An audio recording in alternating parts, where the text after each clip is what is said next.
Bienvenue sur la Casus TV, on est au Festival international des Jeux de Cannes et juste à ma droite se trouve Igor Polouchine, l'auteur, maquettiste et plus si affinité du jeu de rôle Shan.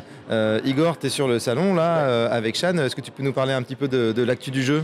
Alors l'actu du jeu, on a pas mal de choses. On a surtout donc, des bouquins qui sont conçus et réalisés par la communauté. Donc on va avoir Itinérance 2, un recueil de scénarios qui a été compilé, testé, retesté, mis en page, illustré.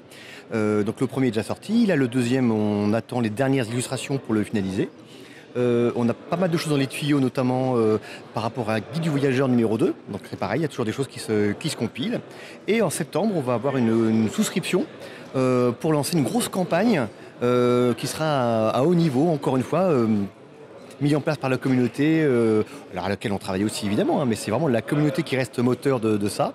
Et on fera un financement participatif pour l'occasion, qui serait c'est quasiment déjà tout est écrit, donc ça c'est intéressant, puisque alors on pense pour la souscription montrer les pages déjà maquettées qui permettraient du coup de voir que ok voilà, c'est pas à écrire, c'est déjà fait, ça même déjà été pré-testé, donc voilà, là-dessus on va vraiment avancer et on part sur 3 gros bouquins avec tout un tas de matériel proposé aux joueurs. Par exemple, ça va être des sortes de magazines qu'on pourrait trouver dans la ville, et on aurait des indices dans les magazines que les joueurs auraient beaucoup à retrouver. On aurait tout un tas de matériel comme ça.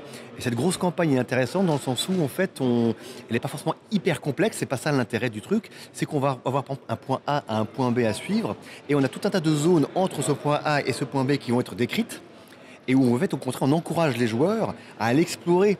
Ne pas se contenter d'aller où ils ont eu un indice, c'est d'aller explorer tout autour pour justement récupérer tout un tas d'infos, vivre des trucs, voilà. Donc en fait, en offrant au MJ un confort, parce que tout a été décrit, prévu, etc. Donc à la fois, c'est offrir aux joueurs une liberté absolue, et à la fois, au MJ, il a tout sous la main et peut vraiment être tranquille, freestyle, voilà.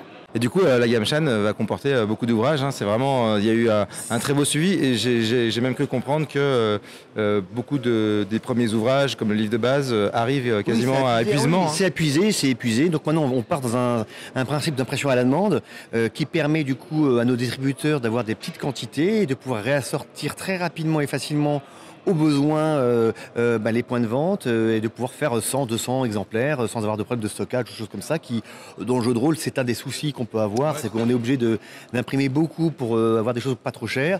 Et là maintenant, il y a des nouvelles solutions qui apparaissent qui permettent du coup de voir des choses qui sont tout à fait rentables et à peu d'exemplaires. Donc pour le jeu de rôle, c'est absolument parfait et c'est bien établi. Et on a aussi fait notamment déjà comme ça des cartes, des petites cartes d'armimage, c'est pour du bestiaire.